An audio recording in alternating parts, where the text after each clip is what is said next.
What's up, guys, and welcome back to DRZ Productions. It's been quite a while since I put up a video, maybe about a month. Last video I did was on the SIG MCX, so if you haven't seen that video, I highly suggest you guys check it out.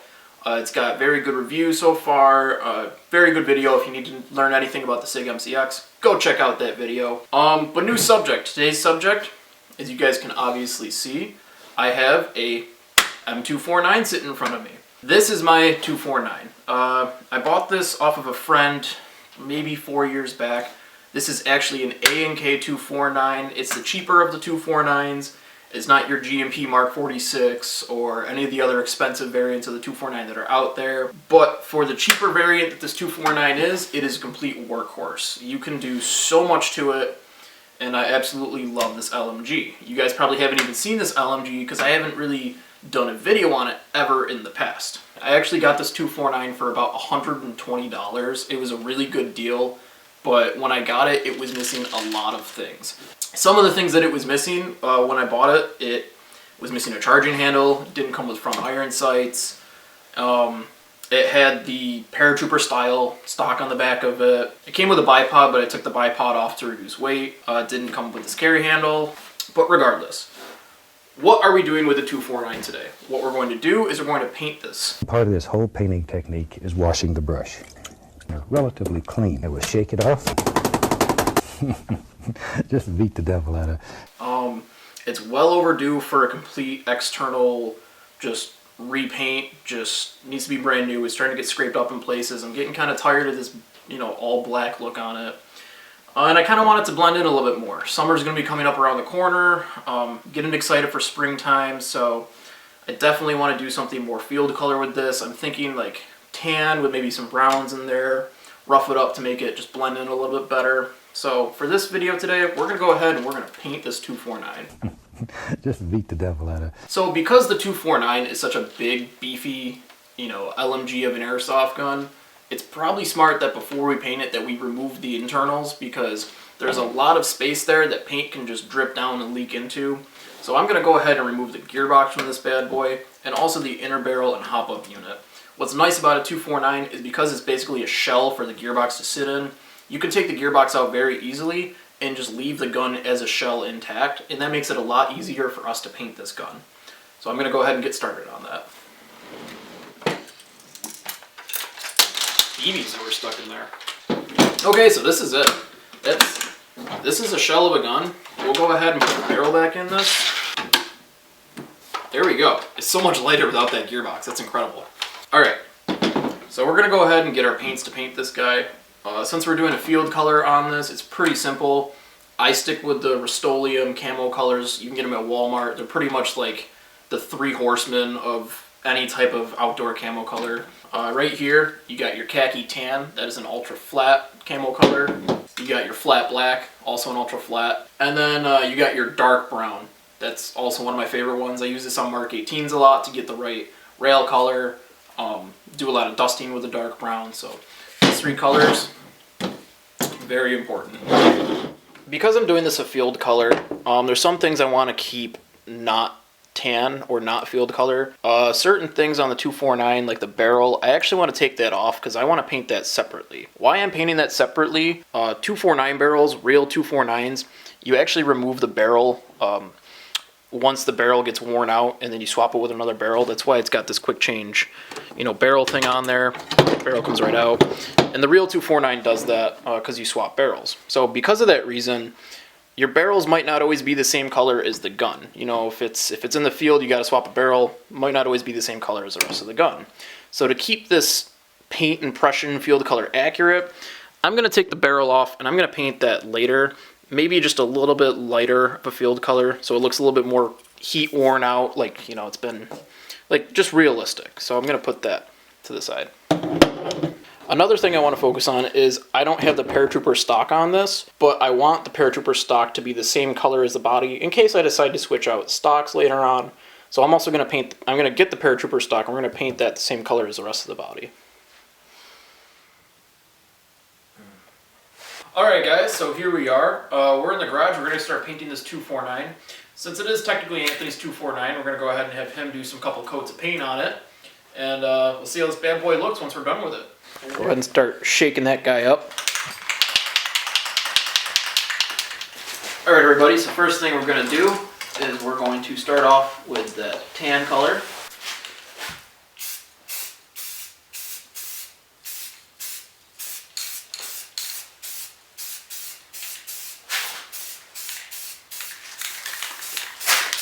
I'm going to keep the tan a little bit lighter on this guy, but also darker in certain areas where it's going to wear more.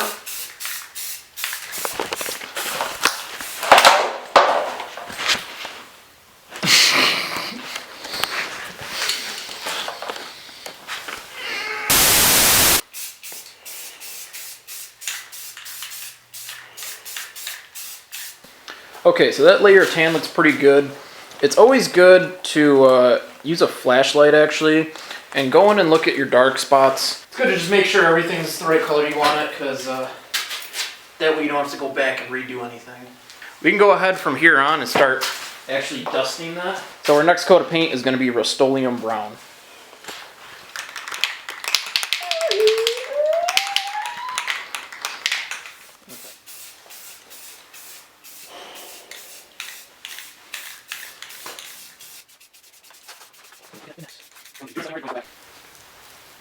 We're going to use some netting here just to give some falsified kind of fishnet look to it.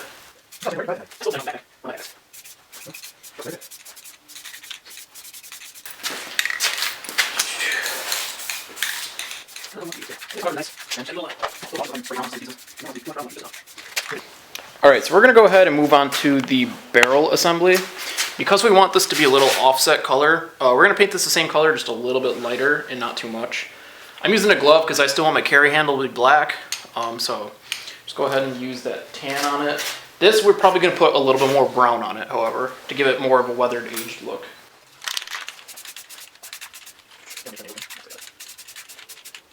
Alright, Anthony, you want to go ahead and pass me the brown? So we go a little bit darker on the brown with this.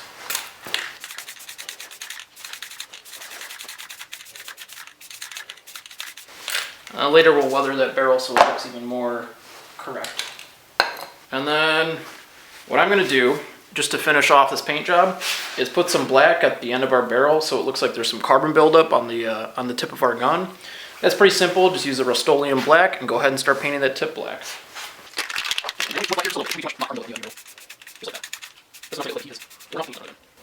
I'd say that looks pretty good. That's about where we want it, just like that. So overall, this is looking pretty good. We'll darken up this barrel a bit with the black.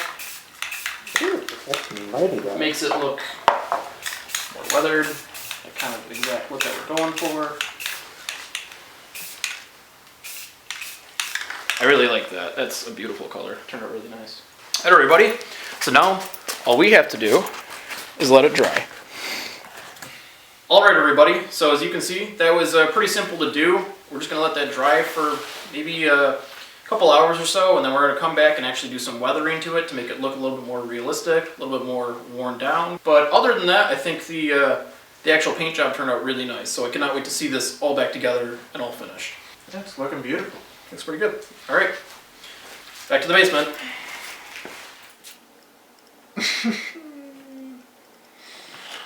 This is what quarantine does to people. Like, come on, people, wash your f***ing hands and let's get this over with. Alright, guys, so we're back from the garage, and this is the 249, all nice and painted up. I think it looks really good. There's nothing really I have wrong with it. The next step here is just to let the paint dry a little bit more, and then we're actually going to go ahead and weather it. Weathering makes all the difference when you're trying to do kind of an impression style gun. A lot of people are against weathering. They're like, oh, just take your gun out and play with it, you know, like a real man should do. Take your gun out and play with it. Well, to me, this is more of an artwork kind of thing. It's more of a hobby to create something to look like, you know, say a movie prop or something that just looks cooler. One of the reasons why I like to weather my guns, and it's not so to create fake scratches, war-torn damage, whatever you want to call that. The reason I weather my guns is because I like to actually flatten my paint a little bit. Sometimes when you put new paint on, it goes on blotchy. I'd have to zoom in to show you, but there's you can actually see where it sprays on. And I don't really necessarily like that. I like my paint to be all one kind of blend to blend into each other. So when you weather it using sandpaper or buffing it using paper towel, it kind of mixes the color all together and it makes it look a little bit more fresh and just overall complete. It doesn't look like something that came from Walmart or plasticky. So that's why I like to weather my guns. Any input, Anthony? What do you think about it? Looks pretty good so far, I'd say. Yeah, definitely. Weathering will add a bit of detail to it, though, just make it pop, make it look more realistic. That's kind of the point. Like, if you don't weather it with this paint job, too, then it'll just kind of look weird, because... it just looks too new. It looks too... Yeah. Yeah. It's definitely the idea of the paint job, is to make it look nice and used. Yeah, it definitely came out really nice. I think it looks pretty good. Yeah. Alright, so to start with our weathering... Why can I not speak tonight? Alright, so to start with our weathering, first thing you're going to start off with is some like P220 grit sandpaper. Very fine stuff. You don't need that much. And you can literally just start weathering anywhere you want on the gun. 249 is one of those guns that gets really beat up when it's used. So it doesn't really matter where you weather it, just weather it.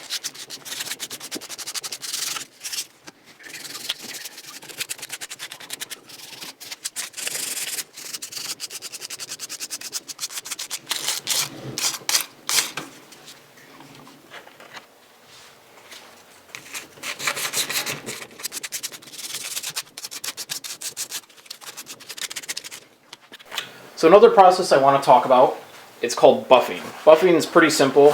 Use a piece of cloth, fabric, paper towel, and you buff the paint until it gets a little bit shinier, a little bit smoother, and it takes out some of the spray kind of, you can kind of see it's got the texture in there. We're trying to get rid of that texture. Buffing kind of helps that out. It gives it kind of a shinier, more weathered look. So I like to buff my paint sometimes. But I'll go ahead and demonstrate that.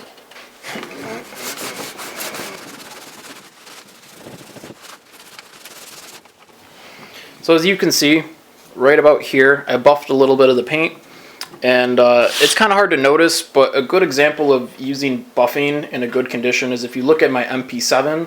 The paint job I did on my MP7 with AOR1 had a lot of buffing involved, and that was to help blend and mix the AOR1 pattern, so I'll go show you that as an example.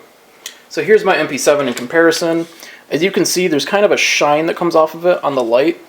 That shine is all created from buffing the paint. It just gives it a little bit more of that finished, realistic look.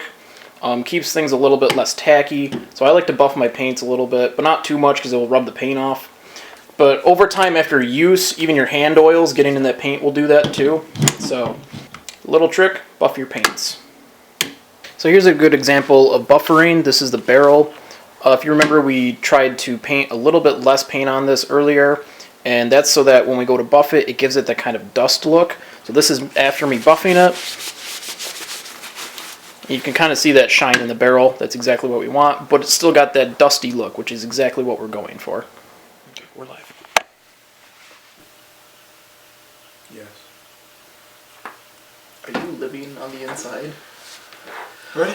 Alright everybody, so we finished our 249. This is how it came out. The weathering, everything came out really good. Yeah, it looks pretty. Looks purty, I'd say. So yeah, I did the buffing on it and got it to exactly the color I wanted it. I'll check the other side. It's pretty long for an LMG because it's got this stock on it. Mm-hmm. But yeah, I went ahead and I put these like purple little, marker things on the sides. You see that on a lot of people's guns, impression stuff. It really doesn't mean anything. It's just to look hipster as can possibly be. Like you see, like they do it in like Spiritist post pictures and crap like that. Like a little bit of a personal touch. Personal, not even personal, just meant to look as hipster as freaking possible. That's true. But yeah, this gun turned out really cool. The barrel color came out the exact way I wanted it to. Everything about it's pretty solid. Last thing I got to do is just put the gearbox back in it, and and we're we're good to go. So, but yeah, this is it. But thanks for tuning in to ZRZ Productions. This was a fun one. I hope you guys enjoyed this video. Just a little something to keep people, out of the boredom zone during this quarantine time. So, very boring. Very boring. So I hope you guys enjoyed it. You have anything you want to say? Yeah, I mean, just like, this is some beautiful custom work, and you guys should be doing custom work as well during this vast quarantine, so that during the summer we can have a fantastic airsoft season. Actually, yeah, Anthony's kind of onto something. You know, take advantage of this time where everyone's sitting inside to really just, you know, work on your gear. Come up with some new stuff. That was a time where if you have a break, if you're not working, you got free time, man. I mean, maybe try, you know, doing some new airsoft stuff you never thought you'd get around to. I'd like to see a lot of new people's gear, kits, and stuff this summer. So, you know, make the best of it. Make the best of this quarantine. I'm definitely trying to make the best of it. I'm still working, so I'm still busy. But a lot of people like Anthony got sent home from college, so Yeah. it's a lot of free time right now for people to, you know, kind of losing their minds, trying to find stuff to stay sane. So this is our way of staying sane. Expect some more videos coming soon. I'm going to try to post some videos a little bit more, especially because we don't know how long this quarantine's going out till, so I want to try to help people out there, try to get some more content up. Oh yeah, we're a servant of the people. We're doing our civic duties, everybody. Also, feel free to comment, like, and subscribe down below. If you guys want to, I will do a gearbox video on the 249 for you. I have never done an internal video for the 249. So if you guys have questions, if you guys want to know, you know, all the kinks and stuff, any like secrets that I have to help make it function, let me know. You know, leave a comment, and I can get back to you with a gearbox video on this actual airsoft gun, because I'd like to do that. That'd be kind of a fun product to do, or a fun review to do as well. Exciting stuff, guys. Very exciting. Yeah, MSW is canceled. A lot of events were canceled, so people are pretty bummed about that. But hopefully this summer I'll get back out there. We'll have some more, you know, actual gameplay content. That's something I really want to start working on. I haven't had the time to do much gameplay video, but expect some more in the future. Especially I'm going to start working with some new concepts and ideas for gameplay video. And I'm going to start doing more tech videos as well, because I've had a few requests to do more tech videos, and it's been a long time since I've done an actual tech video. So anyway, thanks for watching, everybody. I hope you enjoyed this. Stay safe, stay indoors, and have a good day, everybody. DRZ out. Hell was that? Cut that. Cut that. All right. Hey, Nate. All right, we'll do it. We'll do it at the same time. Ready? Ready? Let's just do an awkward, like, walk off. Yeah.